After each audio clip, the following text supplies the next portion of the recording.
할렐루야. 네, 오늘은 전 세계에 있는 모든 사람들이 기뻐하며 즐거운 시간을 보내는 성탄절입니다.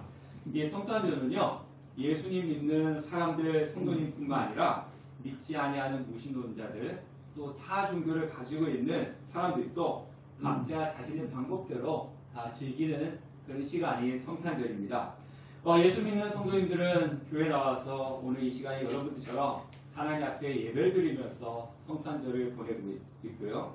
또 예수님 믿지 않는 사람들은 좋은 곳에 이제 놀러 가가지고 자신들만의 즐겁게 또 성탄절을 보내기도 하기도 합니다. 사람들은 이런 좋은 날, 큰 날, 또 유명한 사람들이 있는 그런 것을 생각할 때는요, 보통 우리에 있는 평범한 것보다 뭔가 좀 더 특별한 것을 원하기도 합니다. 그래서 우리도 성탄절에 선물도 하고 여러 가지 이벤트를 하지 않습니까? 그래서 특별한 날은 특별한 이벤트를 생각을 하고 그런 일들이 우리 삶 가운데 일어나기를 바라고 있습니다. 저도 어릴 때는요, 교회 가기 전에는 산타 할아버지가 진짜 굿뚝 타고 들어와가지고 선물을 주고 가는 줄 알고요. 양말을 이렇게 머리 맞대다 걸어놓고 잔 적이 있어요. 근데 안 오더라고요. 그러니까 뭔가 특별한 날은 특별한 일이 나한테 주어지기를 바라는 것이 사람의 모습인 것 같아요. 그러다 보니까 모든 사람들에게 일어나는 평범한 일들은 그냥 대수롭지 않게 당연한 것이라고 생각하는 경향들이 있습니다. 아침에 눈을 뜬다든가 아니면 오늘 또 내가 걸어서 이 자리에 오는 것들 그냥 다른 사람들이 하는 일들이지 않습니까? 그러다 보니까 이런 것들을 우리는 그냥 평범한 일, 우리는 대수롭지 않고 당연한 일로 생각을 한다는 겁니다. 하지만 우리가 매우 크게 여기는 예수님이 탄생하신 성탄절, 이 성탄절은요, 특별한 일 가운데서 일어난 것이 아니고 평범한 일상 가운데서 이루어졌다라고 하는 사실이에요. 자, 우리 1절부터 3절 말씀 다시 한번 더 읽어보도록 하겠습니다. 시작! 그때 가이사 아구스도가 영이 되어 천하로 다 호적하라 하였으니 이 호적은 고레뇨가 수리아 총독이 되었을 때 처음 한 것이라. 모든 사람이 호적하러 각각 고향으로 돌아가네. 가이사 아구스도는요, 로마 제국의 최초의 황제였던 아우구스투스라고 하는 사람입니다. 흔히들 세계사를 공부할 때는 옥타비아누스죠. 이 사람이 최초의 황제가 되었어요. 근데 이 사람이 이제 최초의 황제가 돼서 나라를 이끌어 가다 보면 필요한 것이 있죠. 우리가 살아가는데 필요한 것이 있지 않습니까? 교회를 운행하는데 필요한 것이 있어요. 돈이잖아요. 그죠? 그래서 지금 우리나라 정치인들도 내년 예산을 어쩌고저쩌고 하는데 항상 사람이 살아가고 어떤 단체를 운영하는 데는 돈이 필요하고 나라를 운영하는 데도 돈이 필요해요. 그러니까 이 황제가 나라를 이끌어 가려고 하다 보니까 돈이 필요하죠. 근데 돈을 거둬야 되잖아요. 돈을 걷기 위해서는 뭐가 필요하겠습니까? 우리나라 국민들이 몇 명인지. 그래서 사람들마다 내는 세금 있지 않습니까? 그래서 세금을 거두기 위해서 인구조사를 해라! 라고 이렇게 명령을 내렸습니다. 그래서 인구조사를 실시하도록 했기 때문에 인구조사는 자기가 사는 고향에 가가지고 내가 있습니다. 이렇게 해야 되거든요. 그러니까 그 당시에 유대라고 하는 나라도 어디의 식민지였습니까? 로마 제국의 식민지였잖아요. 그러니까 유대에 있는 사람들도 인구조사하러 자신의 고향으로 가야 됐습니다. 그래서 요셉은 유다 지파였기 때문에 유다 지파는 다윗을 구속이지 않습니까? 다윗의 고향이 어디였습니까? 베들레헴이었잖아요. 그래서 이 요셉이라는 사람도 호적을 하러 베들레헴으로 갔습니다. 이 아구스도라고 하는 사람이 예수님이 태어날 것이다. 이 미가서에 나오는 말씀을 미리 알고 호적하라. 이렇게 이야기한 것은 아닙니다. 단순히 정치적이고 돈을 끌어모으기 위해서 세금을 모으기 위해서 이런 명령이 내렸지만은 궁극적으로는 예수님께서 베들레헴에서 태어나기 위한 그런 하나님의 계획을 이루는 과정 중에 있었다고 하는 거죠. 그러니까 진짜 이 역사적으로 이 호적을 하라는 것은 사실이었습니다. 그렇지만 하나님께서는 사람을 통해서 하나님의 역사를 이루어 가시는 겁니다. 미가서 5장 2절 말씀에 보면은 예수님께서 그리스도 베들레헴에서 태어날 것이라고 명령을 하였고, 그리고 하나님께서 그 명령을 말씀 이루시기 위해서 이 가이사 아구스도가 호적을 한 것을 이용해가지고 예수님께서 베들레헴에서 태어나게 된 것입니다. 자, 그런데요, 우리가 이 예수님의 탄생은 이 섭리, 하나님의 섭리가 있었지만은 겉으로 보일 때는 평범한 방법이었어요. 뭐 예수님이 태어나신 것이 어떤 우리가 뭐 박혁거세가 알에서 태어났더라 뭐 등등 이런 신화가 아니에요. 그냥 우리가 태어나는 것처럼 평범하게 태어났고 또 때로는 일반 사람들이 누리는 것조차도 누리지 못하고 더 비참하게 태어난 것이 예수님의 탄생이라고 하는 것입니다. 우리는 보통 성탄절이면은 어떤 것을 많이 떠오릅니까? 성탄절에 일어난 사건, 사람들이 주로 관심을 갖는 건 뭐냐면 예수님이 태어날 것을 미리 알려주고 동방박사들을 데리고 온, 인도하여 온 별, 그죠? 그리고 그 별을 보고 저 동방에서 쫓아온 동방박사들, 그래서 예수님께 드린 그 향품, 그리고 또 광야에서 들판에서 양을 치우는 목동들에게 나타나가지고 예수님이 탄생하셨다 알려준 천사. 어떤 이런 특별한 사건들, 별과 동방박사들, 천사들 이런 데만 우리가 관심을 많이 갖고 있지만 예수님은 우리하고 별다름 없이 평범하게 태어나셨다는 거예요. 자, 첫 번째 우리가 한번 생각해 보겠습니다. 호적을 등록하라. 물론 우리는 성경을 알고 그 속에 있는 하나님의 섭리를 믿기 때문에 가이사하고 수도가 호적을 하라고 했지만 그 속에는 하나님의 섭리가 있었다. 우리는 그렇게 생각합니다.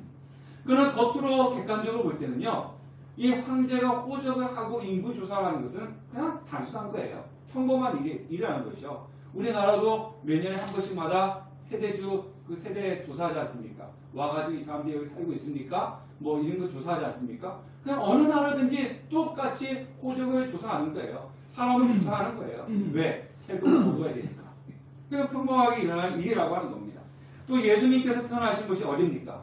베들레헴이잖아요. 자, 우리가 만화의 왕이신 예수님이 태어나면 어떤 곳이 태어나야 되겠습니까? 그 당시에 가장 화려한 도시가 어디였겠습니까? 로마죠. 로마. 네, 로마 수도죠. 그리고 또 아니면은 예루살렘, 이스라엘 사람들이 가장 신선지 여긴 도시가 어디겠습니까? 예루살렘이죠. 그리고 또 갈릴리 해변 쪽에 보면요, 아름다운 해변의 도시들이 얼마나 많이 있습니까? 그렇게 크고 상징적이고 아름답고 화려한 도시에서 예수님께서 태어나신 것이 아니고 어디서 태어났냐 하면은 베들레헴이라고 하는 평범하고 작은 마을에서 태어났다는 거예요. 그리고 또 예수님의 부모님이 누굽니까? 마리아지 않습니까? 마리아. 자, 우리는 성령으로 잉태되었대. 그래서 동정녀라고 이야기를 하죠. 근데 세상 사람들이 볼 때는요, 마리아가 결혼도 하기 전에 임신을 했어요. 미혼모예요, 미혼모. 네. 그러니까 이 미혼모는 그 당시에 율법으로 보면 어떻습니까? 비판을 받아야 되고 잘못하면 돌에 맞아 죽을 수 있는 그런 상황이고, 지금으로 따지면은 그냥 평범한 거예요. 우리는 동정녀 성령을 잉태했다라고 하니까 우리는 알고 있으니까 그 탄생이 신비롭지만 그냥 겉으로 볼 때는 그냥 평범하게 탄생한 일이라고 하는 겁니다. 그리고 그 마을에서 거절을 당했어요. 예, 그 베들레헴에 갔다가 여간에 방이 없어서 거절을 당했지 않습니까? 지금 또 24일이면요, 이 모텔마다 호텔마다 방이 없지 않습니까? 예, 예, 죄악에 짓는 것 때문에 방이 없어요. 그 당시는 호적하러 갔던 사람들이 많아가지고 빈 방이 없었지만은 지금 24일 밤에는 다른 평일보다도 그 모텔이나 이런 데가 더 비싸지 않습니까? 방이 없어요. 죄악된 것 때문에 없지 않습니까? 그럼 방이 없으면 아무리 사람이 가도 빈 방을 찾지 못해갖고 거절당할 수밖에 없죠. 그때는 또 대목이지 않습니까? 호적할 때는. 그러니까 사람들이 이분이 예수님이 태어날 사람인지 아니면 구세주가 태어날 알지 못하기 때문에 그들 다 거절할 수밖에 없습니다. 이거는 당연하게 평범하게 일어나는 일이었다라고 하는 것입니다. 자, 그렇기 때문에 우리는 뭔가 큰 사건, 우리에게 쇼킹한 그런 사건을 요구하고 그 속에서 하나님의 임재하심과 역사하심을 바라지만은 그러나 내 속에서 일어난 모든 것들은 평범한 일상이에요. 근데 이 일상 가운데 무엇이 있는 겁니까? 하나님이 역사하고 계신다고 하는 사실이에요. 우리는 2022년도를 보내고 2023년도를 맞이하는데 우리가 바라는 건 뭐겠습니까? 새해에는 뭔가 내 삶 속에 아니 우리의 가정에 우리 교회에 뭔가 큰 쫓기는 사건이 일어났으면 좋겠다. 기대하지 않습니까? 저도 우리 교회 내년에는 갑자기 막 한 달에 막 10분씩 뭐 그래서 1년 내내 막 100명 이상 성도님이 다 오면 그런 소킹한 것을 특별한 것을 바라기도 합니다. 아니면 여러분 병이 있으신 분들은 올해는 힘들었는데 내년에는 이 병이 확 나았으면 좋겠다. 아니면 경제적으로 힘들고 어려운 분들은 올해는 참 어떻게 잘 버티고 나갔지만 내년 2023년에는 로또를 맞은 것처럼 뭔가 돈다발이도 좋았으면 좋겠다.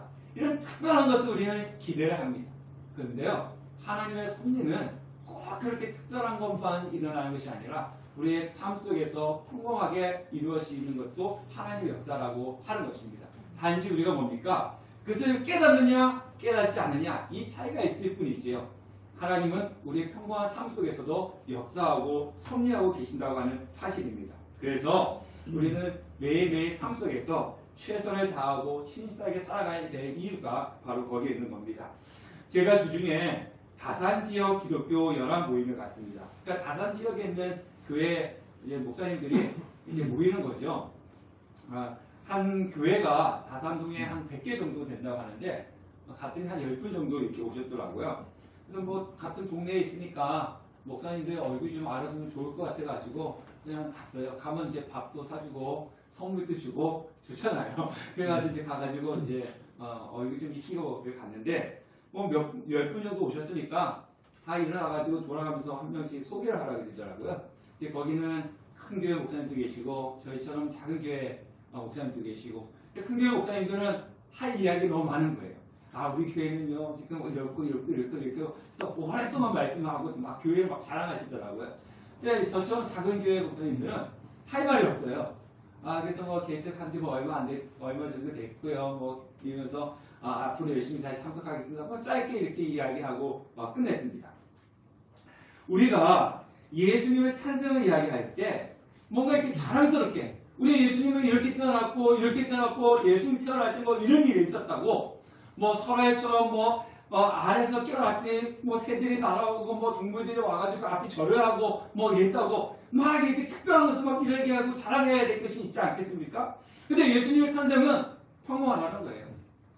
보통 호텔에서 좋은 집에서 태어난 것도 아니고 막 헛간에 태어났어. 이건 자랑할 것도 아니지 않습니까? 그죠? 그리고 뭔가 태어날 때 막 하늘에서 막 빛이 내렸어. 그것도 아니지 않습니까? 우리가 태어나는 거하고 똑같이 태어났습니다. 뭔가 기뻐할 수 있는, 뭔가 자랑할 수 있는 그런 특별한 이벤트도 없었다는 겁니다. 더구나 하나님께서는요, 예수님은 자신이 태어날 곳을 어디에 정했냐면은 가장 작은 마을, 그리고 구석지에 있는 마구간을 선택했다고 하는 사실입니다.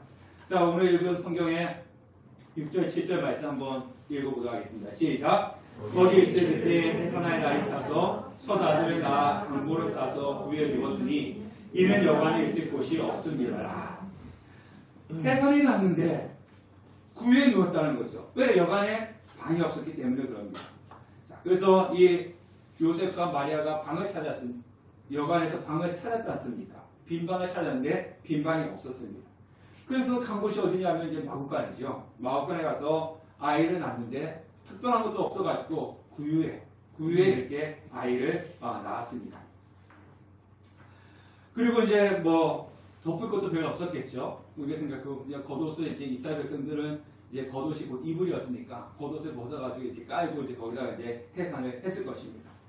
그리고 이제 마구간이었으니까 거기에 소가 있었는지 뭐 양이 있었는지 그건 모르지만 그 소와 양이 있는 곳은 마구간은 항상 냄새도 나고 악취도 나고 그죠? 그러니까 어둡고 사람이 출생할 장소가 아닌데 예수님은 자신이 태어날 곳을 마구간을 정했습니다.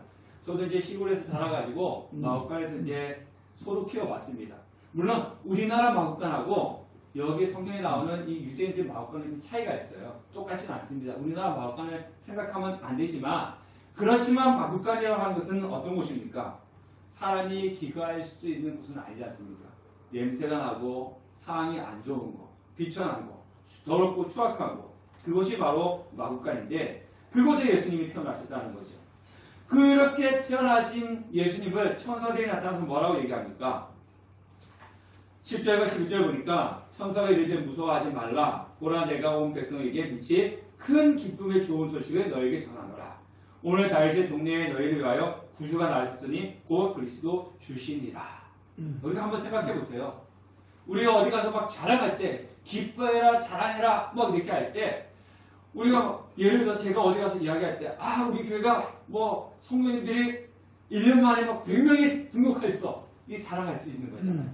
근데 원래 갔는데 우리 작년까지는 우리 성도님들이 뭐 한 15분이 예배 드렸는데 올해 와가지고는 다 떠나가지고 한 분 남았어. 이게 자랑할 겁니까? 아니잖아요. 여러분 사업하시는 분들도 우리가 올해는 뭐 100억을 매출 올렸어. 예전에 10억이었는데 올 한 해 동안 100억을 했어. 이건 자랑할 수 있지만 작년에 100억을 했는데 올해 10억밖에 못했어. 이건 자랑하겠습니까?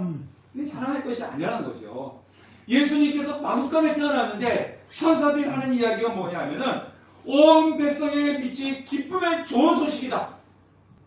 뭔가 하늘에서 뚝 떨어지든가 아니면 화려하게 태어났든가 그랬다면은 천사들이 가가지고 예수님이 태어났는데 기쁨의 소식이고 좋은 소식이고 이것은 내가 너희에게 자랑한다 전파한다 이렇게 해야 되는 것이 맞는데 초라하게 태어났는데 어떻게 그것이 자랑할 수 있겠고 기쁜 소식이고 좋은 소식이라고 이야기를 할 수가 있겠습니까?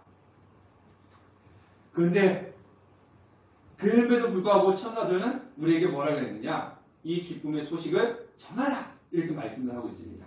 기뻐해라 라고 말씀을 하고 있습니다.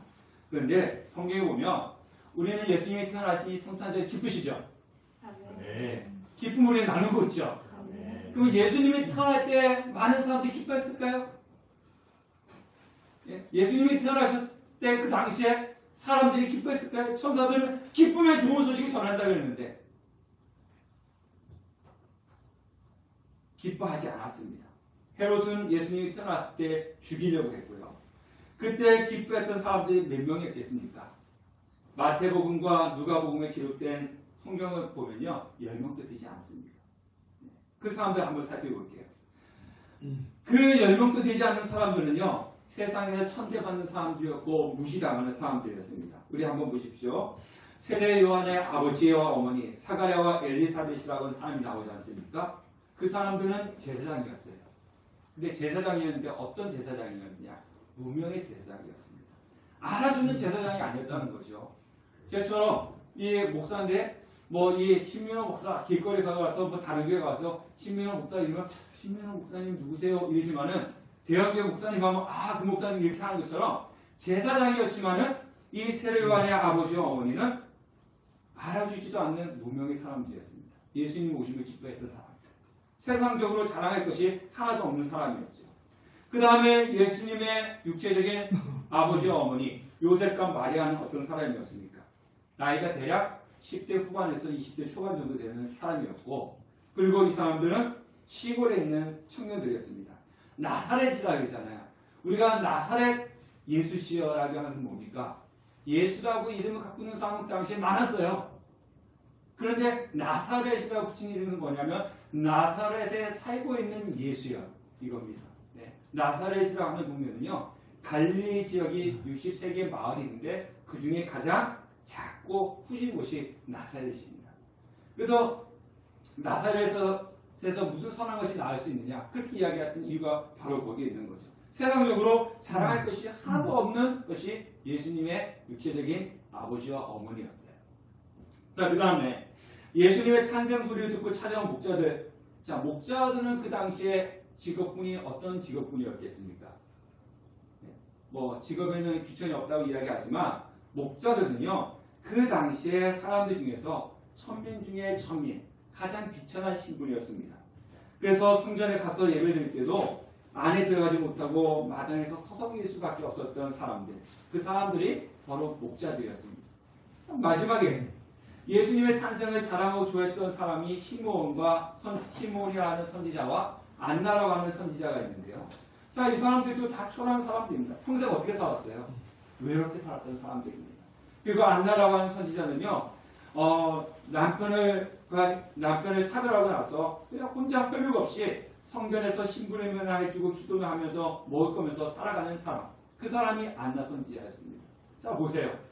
베들레헴이라고 하는 동네, 그 다음에 시몬과 안나라고 하는 사람, 또 그 예수님의 부모님, 그 목자들 다 어떤 사람이었습니까? 세상에서 무시당하고 천대받는 그런 사람들, 그런 사람들조차도 몇 명 되지 않아요. 그 사람들만 예수님이 탄생할 때 어떻게 했습니까? 기뻤다는 거예요. 예수님이 이 땅에 오셨을 때 그렇게 기뻐했던 사람들 많지도 않았고 소수였고 그 사람들조차도 별 볼일 없는 그런 사람들. 얘가 예수님의 탄생은 사람들이 주목받지도 못하고 관심도 끄지도 못하고 평범하다 못해서 부족하고 천한 모습으로 예수님은 이 땅에 오셨다는 것입니다. 우리가 이것을 기억하셔야 되는 거예요. 자, 그러면 왜 예수님은 이 땅에 그런 모습으로 오셨을까? 자, 하나님이 인간을 우리를 왜 만드셨을까요? 인간을 왜 창조하셨을까요? 그냥 하나님이 이렇게 계시다가 오늘 심심한데 사람이나 한번 만들어 볼까? 제가 그 사람을 창조하셨을까요?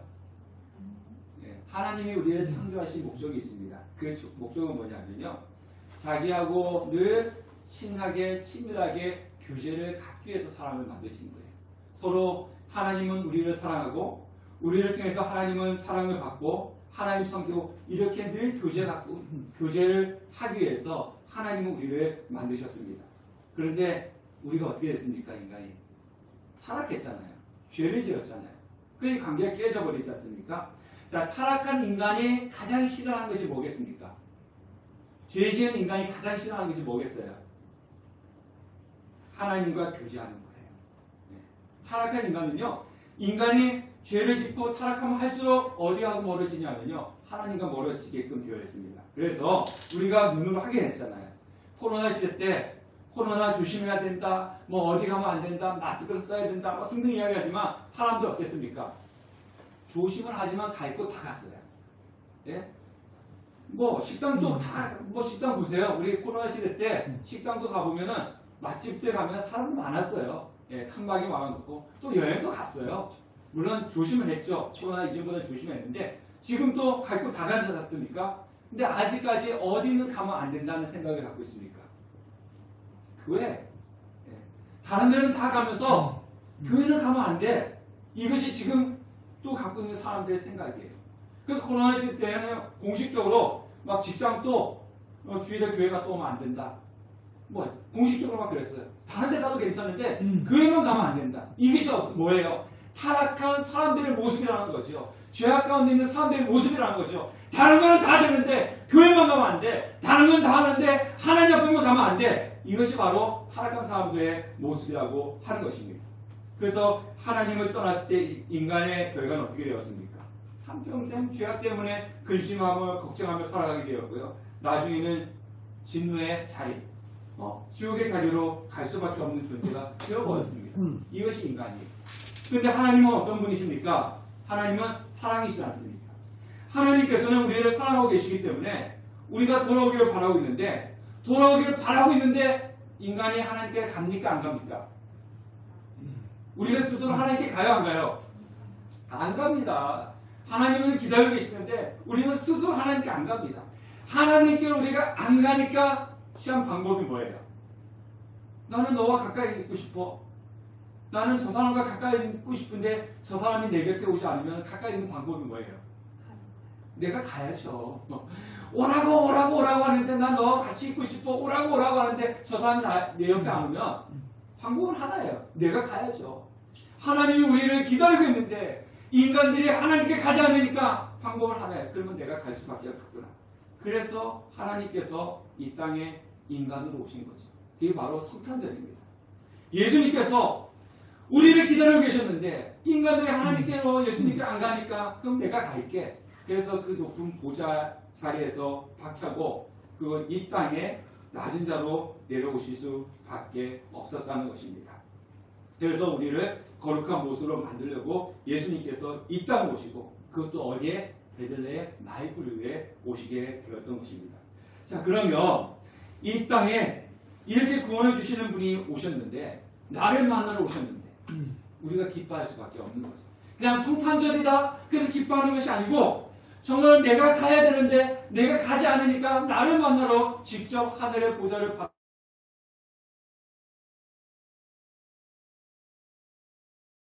하나님께서 그러면 왜 이 땅에 오셨는가? 이유는 하나입니다. 왜 이 땅에 인간이 오셨을까요? 그 이유는 저와 여러분을 뭐하기 때문에? 사랑하기 때문에. 다른 이유 없어요. 내가 같으니까 뭐 줘라 이것이 아니라 나는 너와 같이 있고 싶은데 너가 나한테 오지 않으니까 내가 갈게. 오직 저와 여러분을 사랑해서 예수님께서 이 땅에 오신 날, 그날이 바로 성탄절이라고 하는 것입니다. 근데 요즘은요, 이런 큰 의미의 성탄절을 사람들이 자꾸 뭘로 바꿉니까? 평범한 날로 바꿔요. 나라가 바뀌고 정권이 바뀌면 제일 먼저 하는 작업이 있어요. 뭡니까? 고려시대에서 조선시대로 바뀌고, 또, 우리가 당이 두 개니까 당이 정권을 잡았는데 B당이 정권을 잡으면은 제일 먼저 하는 작업이 있어요. 뭐죠? 전 나라 전 정권이 했던 업적을 지우는 거예요. 지우지 못하면 그냥 평범한 일로 이 사람뿐만 아니라 어떤 누구도 할 수 있었던 일로 만들어버리는 작업을 하는 거죠. 지금 이 세상은요, 우리를 사랑하셔서 높은 보좌에 계시다가 이 땅 하나님께 직접 오신 이 위대하고 놀라운 성탄절을 어떻게 바꿔가고 있냐면요, 그냥 평범한 날로 바꿔가고 있습니다.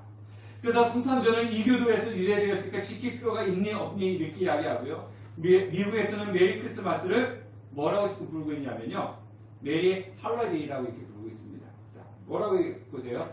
우리가 크리스마스라고 하지 않습니까? 크리스마스는 크라이스트, 이 예수님이잖아요. 이 크라이스트 그리스도 않습니까? 우리가 그리스도는 헬라어가 그리스도고요. 그 다음에 우리가 메시아, 구원자는 유대인들 히브리 말입니다. 그러니까 히브리어로 기름 부음을 받은 자 메시아를 헬라어로 번역하니까 그리스도가 되는 거고요. 그 그리스도 헬라어를 영어로 번역한 것이 뭐냐면은 크라이스트예요. 네. 그러면 크리스 뒤에 뭐가 붙었습니까? 메스라고 하는 마스가 붙었는데요. 이거는 카톨릭에는 미사를 얘기합니다. 지금 말하면 예배죠. 그래서 크리스마스는요, 그리스도에게 예배드리는 거, 이게 바로 크리스마스예요. 그래서 우리가 메리 크리스마스는 뭐냐면 기쁘게 예수님께 뭐하자? 예배드리자. 이게 메리 크리스마스예요. 네, 뜻이. 그래서 메리 크리스마스 이렇게 인사하는 것은 우리 기쁘게 하나님께 예수님께 예배드리자. 이것이 메리 크리스마스인데, 이것을 지금 어떻게 바꿔가고 있냐면요, 해피 헐리데이로 바꾸고 있습니다. 지금 무슨 얘기입니까? 특별한 날이 아니야. 성탄절은, 크리스마스는 예수님의 어떤 특별한 날이 아니야. 그냥 헐리데이, 거룩한 날이야. 그냥 평범한 공휴일이야. 우리나라 이제 내년부터는 성탄절과 석가탄신일, 그죠? 나를 이렇게 대체 공휴일 해가지고 또 쉰다 그러지 않습니까? 우리에게는 석가탄신일 그러면은 어떤 날이에요? 그냥 하루 쉬는 날. 그 성탄절은 어떤 날입니까? 예수님이 태어났기 때문에 교회들마다 행사도 많이 하고 기쁘게 보낸 날이지 않습니까? 그죠? 우리에게는 그렇지만은, 그래서 석가탄신일이나 이 성탄절은 종교를 가지고 있지 않은 사람들에게 어떤 날이에요?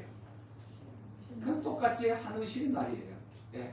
그러니까 메리 크리스마스가 아니라 해피 할러데이라고 부르는 건 뭐냐면 성탄절이나 다른 날이나 똑같이 그냥 하루 쉬는 날, 이렇게 성탄절을 평범한 날로 바꿔가고 있다는 거예요. 그래서 예전에는 미국에서 성탄절 세일 막 이런 것이 있었는데, 지금은 성탄절 세일을 안 하고 뭘로 하냐면 겨울 세일 이렇게 바꿔간다는 것입니다. 크리스마스는 그리스도의 날인데 그냥 헐러데이, 거룩한 날, 그냥 똑같이 하루 쉬는 날, 공휴일 이렇게 지금 만들어가고 있고, 그것은 예수 믿는 사람도 똑같다는 거예요. 그냥 크리스마스, 성탄절, 예수님이 이 땅에 오신 날, 우리가 기뻐해야 되는 날, 그리고 이것을 알려야 되는 날, 이런 생각보다는 그냥 이날은 교회 가서 한번 예배드리면 끝나는 날, 이 정도로 우리가 생각하고 있고, 특별한 날이 아니라 그냥 평범한 날로 만들어 가고 있다는 것입니다. 성탄절은 하나님께서 우리에게 주신 어떤 날입니까? 사랑의 표현입니다. 예, 사랑의 선물을 주신 날이 바로 성탄절입니다. 그래서 성탄절은 하나님께서 우리에게 최고의 선물을 주신 날이에요. 바로 예수님이 우리를 위해서 이 땅에 오신 날입니다. 그렇기 때문에 우리에게는 매우 큰 축복의 날이고 매우 큰 기쁨의 날인 것입니다. 이 기쁨의 성탄의 날에 이 성탄절의 주인공은 예수님이시고, 이 목자들처럼 예수님의 탄생을 통해서 기뻐하고 그 기쁜 날을 모든 사람에게 알리는 날, 그렇게 보내는 날이 성탄절이라고 하는 것입니다. 그래서 큰 기쁨을 누리는 성도님들, 오늘 그냥 예배 드렸으니까 오늘 내가 할 일 다 했다. 이렇게 보내지 마시고요. 정말 오늘은 너무나 기쁜 날이다. 예수님께서 이 땅에 오신 정말 우리에게 사랑의 선물을 주신 가장 기쁜 날이다. 예배 끝나고 돌아와서 가족들과 또 주위에 있는 친구들과 그 기쁨을 같이 나누고 또 그 사람들에게 우리의 기쁨의 소식을 전하면서 보내는 날. 이 날이 바로 성탄절이라고 하는 겁니다. 어떻게 보면 참 2022년도 마지막 주일이 성탄절이라서 교회들마다 좀 바빴어요. 그죠? 어저께 토요일에 또 교회들은 대부분 또 성탄 전야 행사도 하고 또 이렇게 오늘 또 매년 교회들마다 12월 마지막 주일은 또 뭐 합니까? 뭐 시상 떠고 뭐도 하고 막 너무 겹쳐지잖아요. 많이 바쁘고 그랬지만은 어떻게 보면 더 좋은 날이기도 해요. 이 주일의 성탄절이기 때문에 우리가 이 기쁨을 더 크게 나눌 수 있고 더 기쁨을 드릴 수 있는 날이기 때문에 더 좋기도 합니다. 오늘 우리 성도님들 이 큰 기쁨의 날을 큰 기쁨의 좋은 소식을 많은 사람들과 같이 나눌 수 있는 그런 복된 성도님 되시기를 주님의 이름으로 축원합니다. 아멘. 기도하겠습니다.